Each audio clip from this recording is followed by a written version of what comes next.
example, I have vector A is 3, negative 1, 10. Find a vector perpendicular to A, and then another one that is parallel to A. For the perpendicular, I'm thinking this,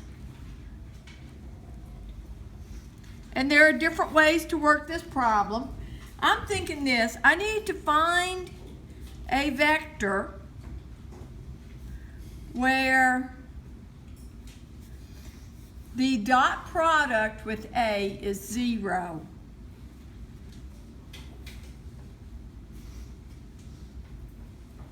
So where the dot product with vector A is the number 0. And so I'm thinking for this, A is 3, negative 1, 10. How about if I try something like this? B, which would be I'll call it the perpendicular vector. How about if I put 1, then 3 times 1 is 3. How about if I put 3 here, then negative 1 times 3 is negative 3, and what's going in the last spot? 0. And then I can say, well, now the dot product, I could check it maybe to drive the point home.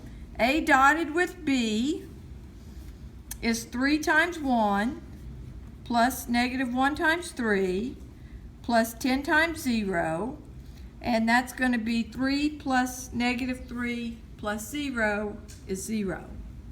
So A is perpendicular to B, B is perpendicular to A.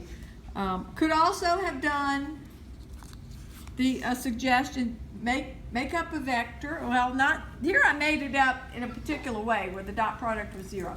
But take a vector like 1, 1, 1, do the cross product, and the answer is going to be perpendicular to both of the vectors you did the cross product of.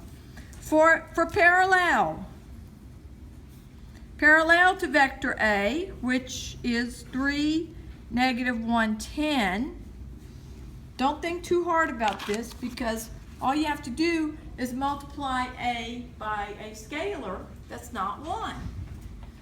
So here are some parallel vectors.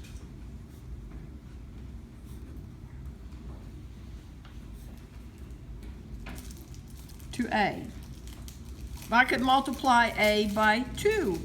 3 times 2 is 6. Negative 1 times 2 is negative 2. 10 times 2 is 20. There's parallel. I could multiply by 1/5.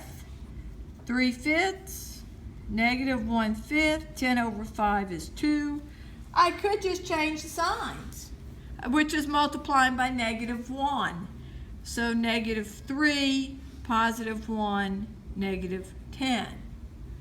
So there are some parallel vectors.